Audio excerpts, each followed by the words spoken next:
All right, good morning. Welcome to the 55th lecture of the Otaru English Lecture Series.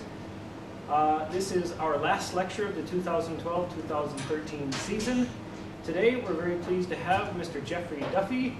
He's a Public Affairs Officer from the U.S. Consulate in Sapporo. His topic today, Big Law, the American Legal Profession in the Age of Globalization. Please welcome Mr. Jeffrey Duffy. Thank you very much. Thank you for coming on a snowy morning. I want to thank Professor Cranky for inviting me and all of you for taking the time to listen to what I hope will not be a too boring lecture. It's big law because it's about the American legal profession, and you know, everything American has to be big. Part of what I'm going to talk about today is big law firms, why they are so big, and why they've grown the way they have. Professor Clanky said I'm the Public Affairs Officer at the U.S. Consulate in Sapporo, and you might wonder, why is a Public Affairs Officer talking about a topic like this? Well, there are a couple of reasons. One is that part of my portfolio for cultural exchanges is to encourage dialogue about innovation and entrepreneurship between Japan and the United States. These are both countries that have traditions of innovation and entrepreneurship, especially in technology, but also in other areas. And one of the themes I want to hit today is that the growth of the American legal services industry is an example of an American type of innovation that doesn't really have a counterpart in Japan. So it's something different, and I think worth thinking about from a Japanese point of view. When you think of innovation, what do you normally think of? Mostly technology, right? Mm-hmm. Gadgets, computers, software. Well, there can also be innovation in business strategy and in managerial techniques. And that's going to be more of the type of thing I'm going to talk about today. So that's one reason why I'm talking about this. Another reason is that when Professor Cranky invited me to give this talk, we had a little chat back in November about what kind of things might be of interest to students at Otaru University of Commerce. And, you know, it's a University of Commerce. I've never been a businessman. But before I entered the Department of State, I was a lawyer. I practiced law for about 8 years in the United States. I practiced business law. I handled litigation on behalf of banks, manufacturing companies, insurance companies. And so I have sort of a double perspective on the themes that we'll talk about today. Now, I know today is 基本的に英語ですが, if I speak too fast, or if I use words that are confusing, or if you just have a question about something I say, you don't have to wait until the end. Please just raise your hand, and I'll see you and ask you what you'd like to know. That's fine. In fact, I encourage it. So, this is what I want to talk about today. The main theme is going to be to talk about legal services in the United States as a business, especially towards the end as an international business. And the topics I want to cover are, first, as a kind of fundamental starting point, where do American lawyers come from? How are they trained? What kind of professional outlook do they have? What kind of economic circumstances are they in? What is their professional environment? Number two, we'll take a brief look at the economics of a law firm. A law firm being the main form of organization for legal services business in the United States. What motivates a law firm? What is it trying to maximize? Why do law firms exist? Third, we'll take a look at the structure of the market within the United States for legal services. Because in many ways, this market is bizarre. It's different from many other countries, and its strange qualities control the nature of law firms and the law business in the United States. And then finally, we'll get to what I think is the heart of my talk today, which is taking all of these first three into account as the background. How have law firms in the United States innovated and dealt with economic pressures of competition in a globalizing world? So that's what I hope to cover in a fairly short time. Now this is what you always hear about the United States, right? It's a country full of lawyers. There's too many lawyers compared to the rest of the world. This is not the main part of my talk, but this always comes up. People always ask me this question, so I wanted to get it right out in the beginning. This is number of lawyers per 1,000 citizens in the population as of 2006. Japan has 0.17 lawyers for every 1,000 people. Then as you get up towards the more heavily lawyered countries, you come to the United Kingdom with 2.5 lawyers for every 1,000 people. What do you suppose the number is for the United States? Anyone have a guess? Guess. No? Higher. Well, it's higher. 400. Oh, it's not that bad. It's just over 3, actually. But that's the highest in the world, usually. And most years it's the highest in the world. I think for 1 year, Israel was higher for some reason. But in general, that's it. So where do all these lawyers come from? Well, I think Japan has been changing its system for the last, since 1999, if I remember correctly, and moving away from a model where all lawyers are trained at the undergraduate level. But in the United States, for a long, long time, for many decades, law school has been purely a graduate school. In other words, you cannot go get your bachelor's degree and become a lawyer. It's impossible. In fact, it's not usually even possible to study law as an undergraduate subject. You have to study something else. In my case, I studied English literature. Then, after I did 4 years of that, I spent 3 years in graduate school to get a separate degree, which is called Juris Doctor. And that means you're qualified to take the examination, state examination, to become a lawyer. So there is no undergraduate law curriculum in the United States. It's a 3-year program of study, and all you study is law. And in American law schools, it's not really a comparative approach. You can take courses in studying the kind of law that exists in Japan or in Europe, which are civil law systems, but the real focus is on the legal tradition that the United States inherited from England, which is a common law system. Does everyone understand the difference between common law system and civil law system? No, okay. Briefly, it has to do with where you look when you want to know what the law is. In a civil law system, there's a code, a civil code. All the laws are written down. When you want to know what the law is, you just look at the code. Of course, it doesn't have an answer to every question, but that's true of any legal system. In a common law system, there's no simple code that you can look at. In the history of Western law, the code idea originally comes out of Roman law. So ancient Rome in the time of Justinian, they codified all of the laws of Rome into one book to be the final authority. England, a little island way off by itself up in the corner of Europe, they did things in a different way. They continued with an idea of customary law, where law is an evolving body of principles, and the way you decide one dispute depends on the way you decided the dispute before that was similar to the one that you have now. There's no code to look at, there's precedent. And so in our system, when a judge makes a decision in a case, and he writes his decision, and he writes the reasons for his decision, and that decision is published so that other people can view it and consult it, that becomes part of the law. That's the common law. So if I have a dispute as an American lawyer or a British lawyer, and my client wants to know, what's the rule that will decide this case? How do I know if we can win this case? I can't go to a code and look, usually. I have to search through all the records of all previously decided cases to find cases that are similar to mine, and see how those judges decided them. So thank God we have computers now, because before that it was very hard to figure out what the law should be in a given case. You really had to go looking through all these old books to find it. Now you can just type in a search.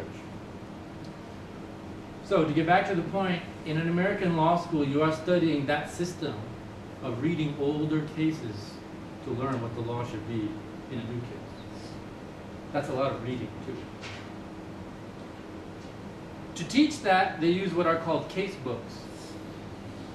For example, let's say I want to take a course about contracts. Well, I'll have a case book devoted to contracts, the law of contracts. And some expert will compile all kinds of influential decisions that have been made in the past on the subject of contracts and make a textbook out of them. And I can study the law of contracts from that textbook.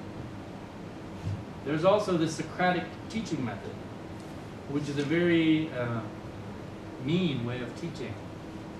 Because the professor will generally walk into the class and pick up some very hard question, and then when he gets to the end of the question, he'll suddenly point at you, and then everyone's waiting for you to answer the question. And if you can't answer it, he makes fun of you. So it's a little bit stressful. I don't think Socrates was actually that mean, but it's named after him anyway. So you spend 3 years in this graduate school, and there's many different levels of expense that you can go to get this Juris Doctorate degree and become a lawyer. There are some very expensive schools, the ones with the best reputations, and then there are some perfectly good schools as part of public universities where you can pay a lot less and still get the same degree. And people make the decision about which school to go to based on what their goal is later. Do they want to join a prestigious law firm? Do they want to become a judge? Do they want to become a lawyer for the government? That will determine what school they go to. But no matter which school they go to, it's a big investment in your human capital. It's 3 years of your life, and it's a lot of money.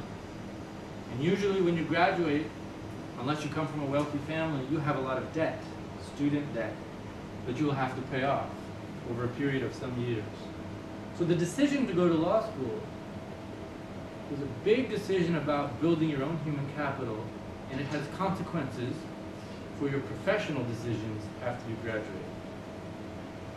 For the academic year 2011-2012, there were 146,288 students enrolled in American Juris Doctor programs. Most of those would be Americans, although there are also some foreign students who come for those degrees. That's a lot of lawyers coming out of schools every year. So where do they all go?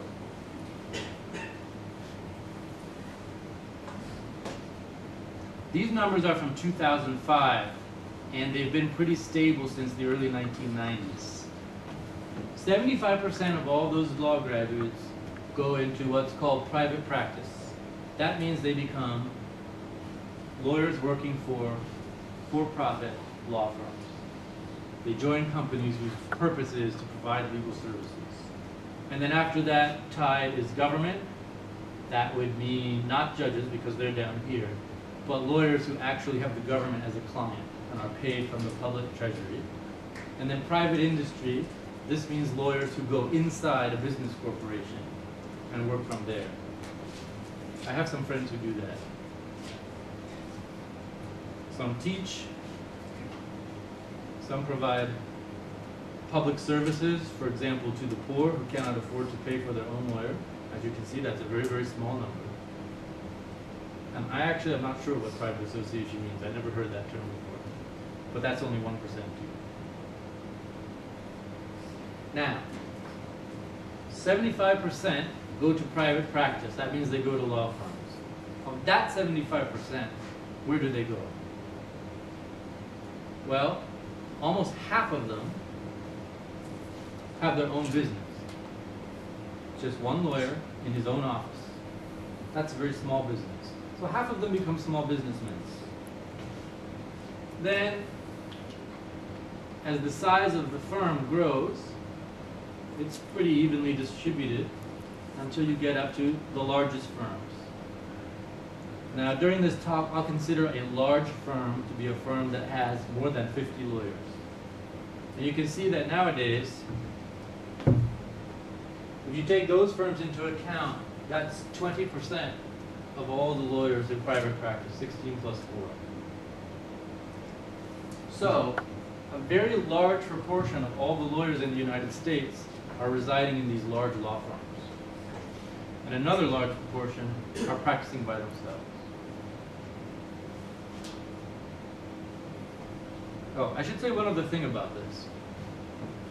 This category of lawyers practicing by themselves can mean a lot of different things. It could mean a lawyer who's from a small town somewhere, and after he graduates from law school, he just wants to go back to his town and provide ordinary, everyday legal services that people in that town might need. Divorces, adoptions, wills, to dispose of your property after you die, minor disputes between neighbors, that kind of thing. Or it can mean someone who has developed an expertise in a particular area that can command a very high price. And maybe he stays in a major city and he just specializes in that one area. For example, I knew a man in the city of Philadelphia who had a lot of experience in the banking industry. He had worked for large banks, and he had worked in a large law firm that had large banks as clients. And after he became a real expert in banking and banking law, he decided he would just set up his own firm, be more in control of his life. And because of technology, he was able to do this without even having a secretary. He had technology to take messages. He did all of his own typing on the computer. And yeah, he seemed very happy.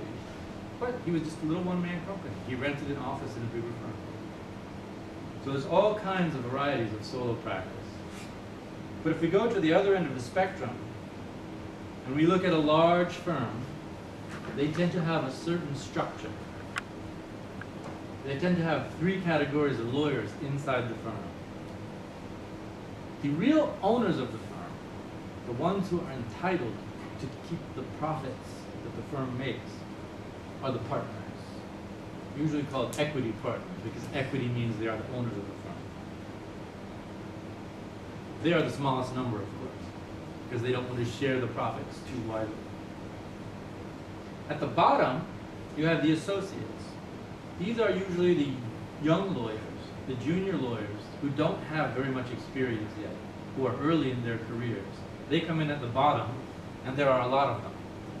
Because the assumption is that as time goes by, and they try to move up the pyramid to become co-owners of the firm, many of them will not make it. They'll move to some other firm, they'll decide to spend more time with their family and not try to become a partner in a law firm. Many reasons. So there's attrition as you move up the pyramid. Now in between you have the third category. Sometimes they are called non-equity partners, sometimes they're called of counsel. These are the lawyers that have been in the firm or in some firm for a number of years. They've developed a real expertise. They know how to have relations with clients. They know how to manage the business. But for whatever reason, they don't really want to put in the extra investment of time that it would require to become an equity partner. Sometimes people make that decision for their quality of life. So why do these firms exist? Well, it depends whom you ask. If you're the client and you want to have the services of a lawyer, well, from your point of view, the firm exists to provide you with that service. I need a lawyer, so I'm going to go to the firm. And another reason why the firm exists is that certain firms exist for a long time and gain a reputation for being skillful at winning cases in a certain area or providing good advice in a certain area. And then the name of the firm will become like a brand. So for example, a firm that I used to work for, which no longer exists, was called Ross, Dixon & Bell. And most people never heard of this firm. But if you were in the insurance industry and you wanted a firm to represent your insurance company in a certain kind of case, you would know the name of this firm because that was their specialty. Ross, Dixon & Bell was a brand name in law firms expert in the area of insurance. So from the client's point of view, that is also useful information. But now if you look at the same question from the point of view of a partner in the law firm, it looks very different. Sure, you're providing legal services to people. But if you didn't do that, someone else would. So what's your motivation for being there? Well, you want to be in the firm because you can't know everything yourself. If a client comes to you with a very complicated problem that has many different aspects, and involves different areas of law, it's very unlikely that you as an individual, no matter how good you are, you probably won't be able to answer all these questions. You'll have to consult with someone else anyway. And then you'll look bad in front of your client because they expect you to know everything.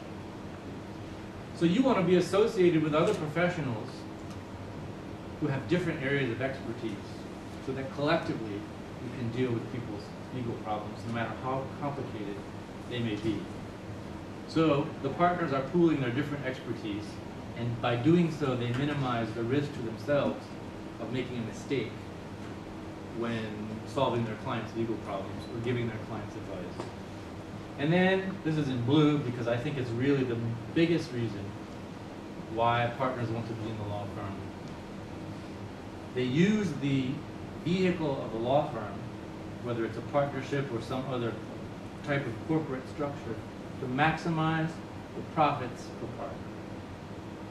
So in that sense, it's like any other business. The owners of the firm want to maximize their monetary benefit. And they make decisions about the structure and the management of the firm according to that criteria. Now here are the profits per partner at some of the large American firms. Number one, what year were these? I think these are for 2011, published in 2012. Wachtell Lipton, which is a New York firm, almost $4.5 million per partner.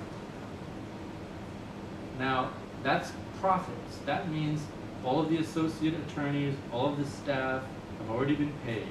The rent on the office has already been paid. This is pure profit. And I think Wachtell has about 80 partners. So if you multiply that number by 80, you can see it's a very profitable firm. If you go down to number 25 in the ranking, this is one of the famous Silicon Valley firms, Wilson Sonsini. They've advised a lot of the successful Silicon Valley startups. And I see my tabbing was very bad here, but profits per partner there are almost $2 million. And incidentally, for those of you who know who Ambassador Roos is, U.S. Ambassador to the U.S., this is a firm at which he's a partner. So I think he probably took a big pay cut to come and be the ambassador to the Even if you go down to the 100th ranked firm, there's still $620,000 a year in profit per partner. That's the number that these firms are trying to maximize. So now let's look at the environment in which they are trying to maximize their profits per partner. Now, I said earlier that the domestic market in the United States was complicated, and this is why. The legal profession is regulated by the states. So, you all are familiar with the political map of the United States, I'm sure. That means every one of these states has its own set of rules and its own qualification procedures for admission as a lawyer in that state. Now, in practical terms, that means this. I'm from this state here, state of Pennsylvania. Can you see this? So when I first became qualified as a lawyer, I was qualified here. Well, right next door is the state of New York. But I couldn't go to New York and do anything as a lawyer. If I wanted to do that, I had to go through a completely separate procedure, take a completely different test to become qualified in New York. And that takes a lot of time and it's expensive. And frankly, who wants to do that? You wouldn't want to do it for 50 states. So you could say that the market is segmented or fragmented by the fact that the state jurisdictions are separate. Sometimes states have agreements between themselves. For example, if two states are next to each other, this state has an examination that's pretty tough. The state next door might say, all right, if you pass this state's examination, then we'll let you into our state more easily. You don't have to take our test. That can happen. But since it depends on the states to make those agreements, there are many states that don't have any agreements like that with other states. You might think that the federal government in the United States would play a role in regulating the legal profession, but they really don't. The states are in total control of admission to be authorized to practice law. And what this means is that even the federal courts don't have a separate criterion. So if I'm in Pennsylvania, well, let me back up. Probably everyone here understands the federal structure of the United States government, but just to make sure, it's a true federal structure, kind of like Germany, different from Japan, in that the federal government covers the whole country, but it only has authority over certain things. And then each state government is still sovereign. So this is an example of that federal system in practice. Pennsylvania determines whether I can be a lawyer in Pennsylvania. The United States government has nothing to say about that. But there are also United States courts, federal courts, where certain disputes are decided. But for me to be able to go into a federal court in Pennsylvania, all I have to do is show that I have a license in Pennsylvania and sign a form, and I'm in. The federal court has no separate procedure for qualifying. So you have this fragmented market. You would think, and you would be correct, that this would make it very complicated for a law firm, a large law firm, to have a business strategy to grow large in the United States. With all these little states having their own rules, a lawyer in one state can't practice in another, how can you have a large firm that deals with a national market? And we'll talk about this a bit. So there are restrictions, but there are also opportunities. Let me give you an example. Take the firm I mentioned before, Ross, Dixon & Bell, specializing in insurance.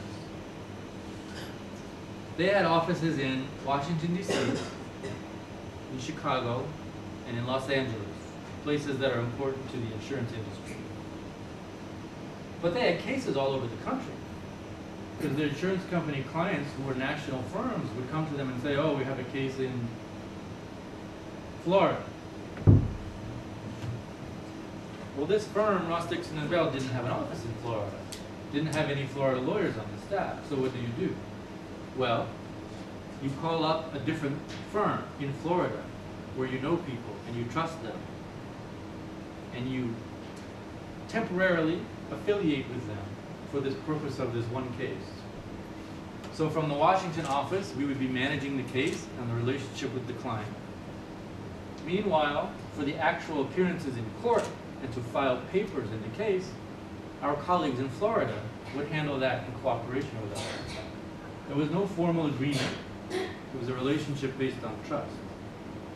And so the fragmented nature of the market creates opportunities for smaller regional firms who have real expertise and good lawyers to get work from firms that have a national client base but can't actually operate everywhere themselves. And this explains why there are quite a lot of mid-sized firms still existing in the United States because they're able to make a good living playing that role. Okay. Oh, I'm going slow. I'll speed up. Now, the second thing to point out about the domestic market in the United States is that all of these state laws requiring lawyers to be authorized in their state protect the market. If you don't have a law license and you do something that a lawyer is supposed to do, you're committing a crime.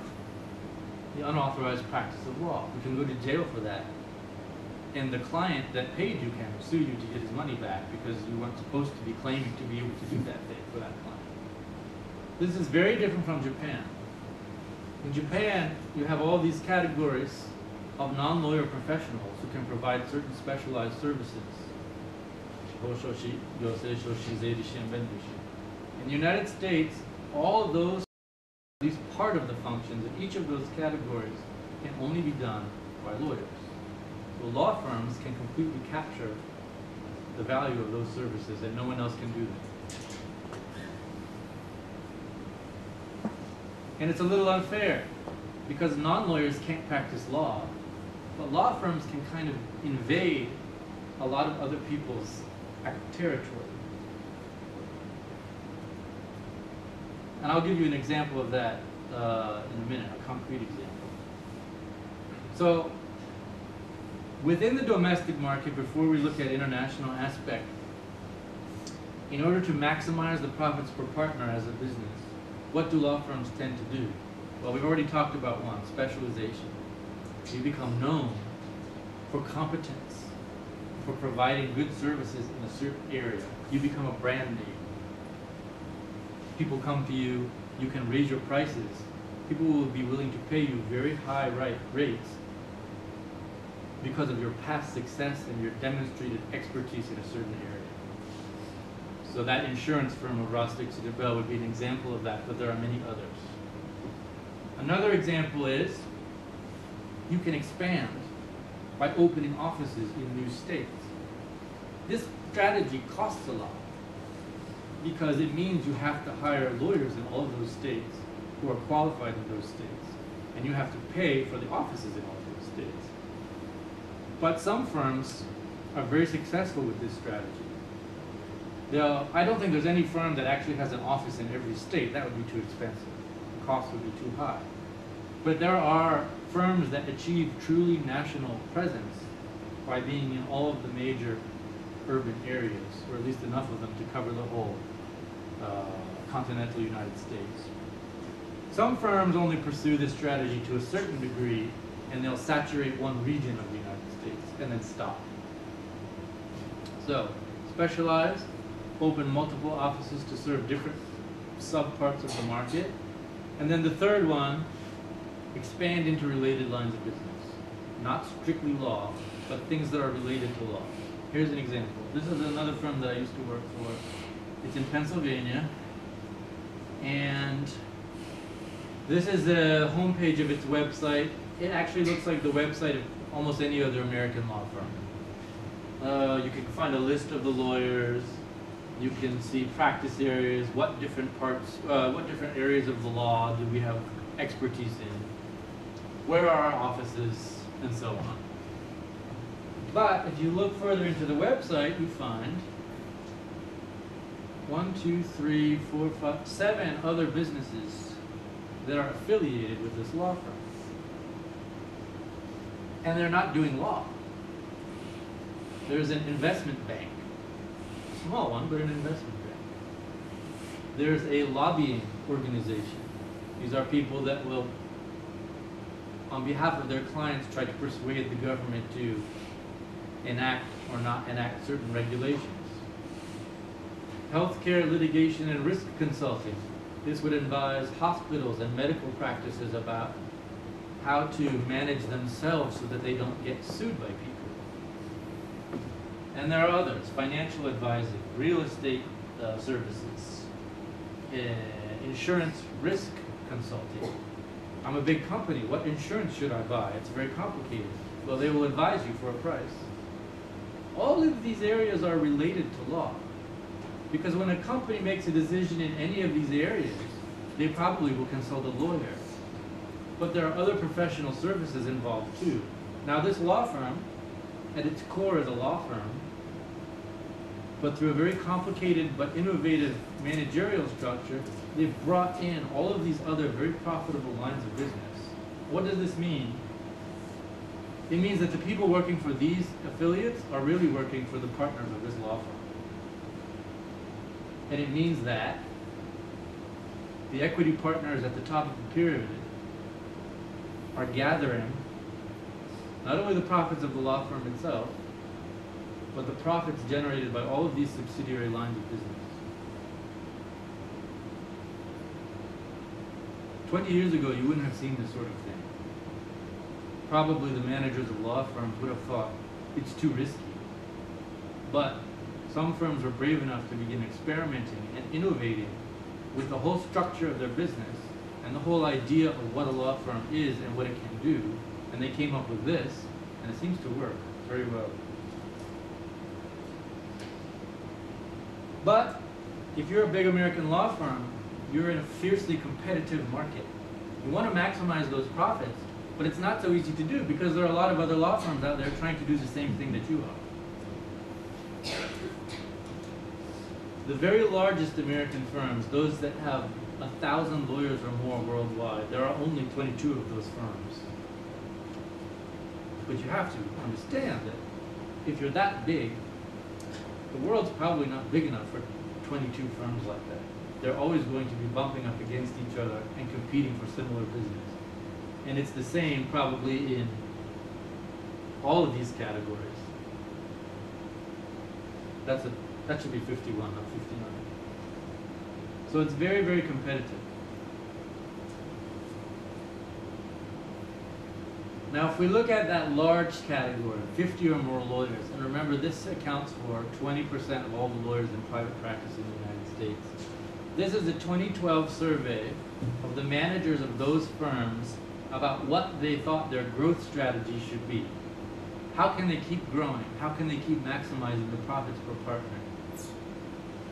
And some of them are things that almost everyone does. This means hiring lawyers that already have some experience. In other words, some other firm paid the cost of training them, but now we're just going to hire them and take advantage of their expertise. Another is acquire groups. That means you raid another firm and you take away a whole group of lawyers at the same time. Let's say, I don't have bankruptcy expertise in my law firm, but that firm over there, they have 4 great bankruptcy lawyers who are making a lot of money. Well, I'll just make them a good offer and steal them all at the same time. Now I have a bankruptcy group. You can buy another law firm. You can open new offices within the United States. You can merge with a law firm that's roughly the same size as you and create a new one with a new name usually, a new brand. You can expand overseas, or you can sell out to another firm. That sounds suicidal, but actually this can be very good for the partners. If their own firm is not doing well, but they still have a lot of value, they can get rid of all their employees, jump to a new firm, and be paid for giving up the brand name of their own firm. Good for the partners, bad for everybody else. But this is the one I want to focus on. 7% of these larger firms said that opening new offices overseas was going to be a growth strategy for them in the coming year. And another 2.3% said they might, they're not sure. So that doesn't seem that big. And it's not that big, because really only the biggest firms have the ability to fund opening new offices in foreign markets. But if you break the statistics down in a different way, by the size of the firm, you can see a big difference between the firms that are less than 250 lawyers and those that are more. Now, this is the category I want to point to. Now, if you look at open new overseas offices, the biggest firms, almost 20% of them are considering opening new overseas offices. And only 2% of the smaller ones are going to do it. So what this shows, moving from this figure to this figure, is that once the size of the firm passes a certain critical mass of lawyers, opening offices in foreign markets becomes much more attractive to them. So they must believe that only firms of that size are positioned to get the benefits of expanding into those foreign markets. By the way, the source of all this information is this firm called Alton Wild. They sort of are a consulting firm specializing in law firms. And on their website is a lot of quite interesting information about all these kinds of things. You find it cynical that there's a consulting firm that can make a living off of just analyzing law firms? Well, you know, you can see it's big business, right? Those partners have a lot of profits to spend on figuring out how they can keep making those profits.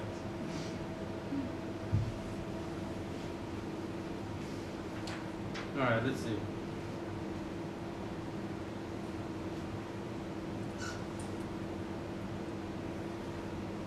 Here's an example of how foreign expansion has taken off. This is the decade from 1998 to 2008. Of course, after that, after the Lehman shock and the financial crisis, cooled off a bit. So this would be a more representative time period for the most recent wave of globalization. These are three of the bigger American firms, and in every case they more than doubled their presence overseas.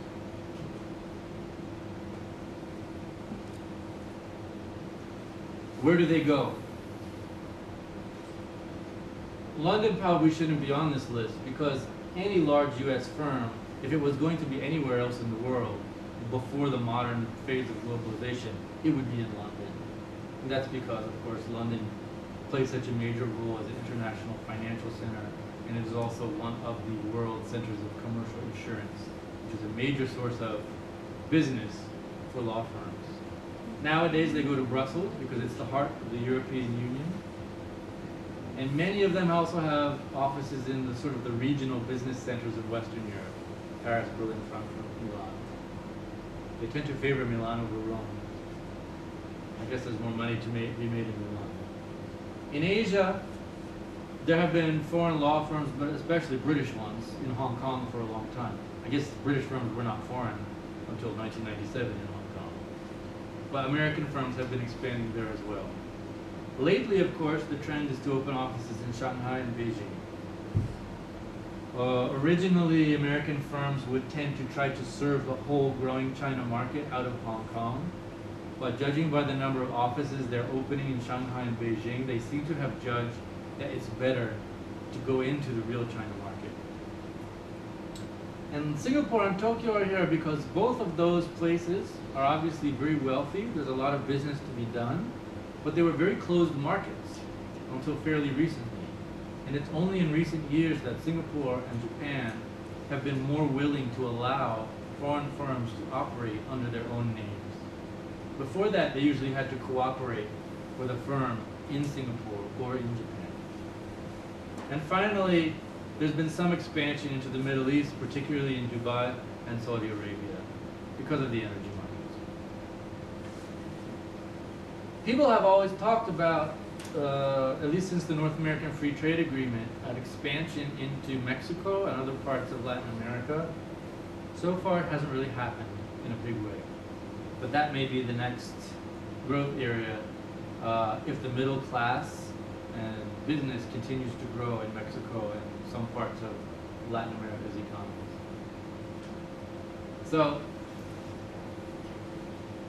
let me wrap up and make a few points. American lawyers have invested heavily in their human capital, like I said at the beginning, and most of them join private sector law firms. That's what most lawyers in the US are doing. The domestic market for those services is fragmented and it's protected, and that determines a lot of the business strategies of American law firms within the United States. Slow trend toward extremes of small and large.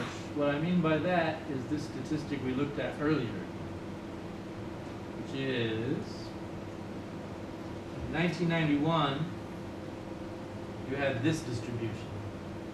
In 2005, the movement was small, while lawyers are drifting away slightly from these firms in the middle and going to the smallest and the largest. Whether that trend will continue, nobody knows, but it seems likely. The key metric of law firm economics is profits per partner, and all the strategies and the decision-making that we've been talking about is ultimately driven by that calculation by the owners of the firms, about their own self-interest. And we've seen the competitive pressure drives the largest firms towards innovation in terms of their structures, and also expanding abroad, because they're competing with each other in the domestic market too much. So this has to do with building specializations, but also branching out into affiliated lines of business that are profitable. And finally, gradual liberalization of restrictions on foreign law firms, for example, here in Japan or in Singapore, presents opportunities for these large firms that didn't exist even 10 years ago in some cases, but they certainly didn't exist 20 years ago. Now, let's go back to this question, all the way at the beginning.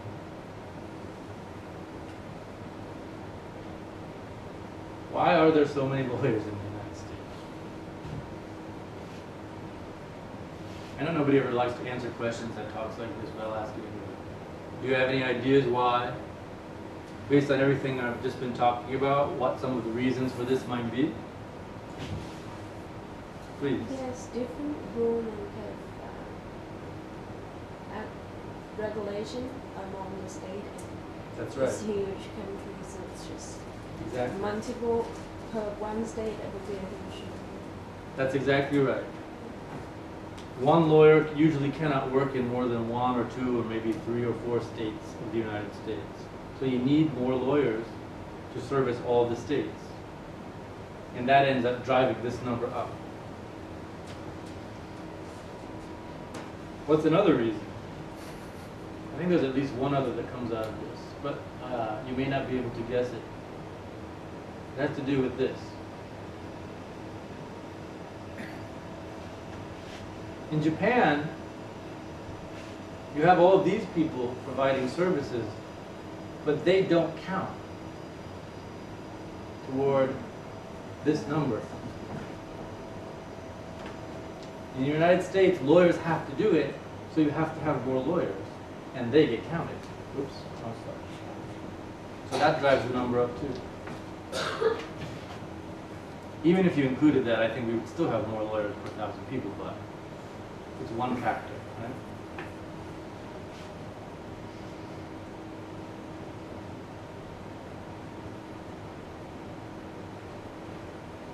So this is a lot of data.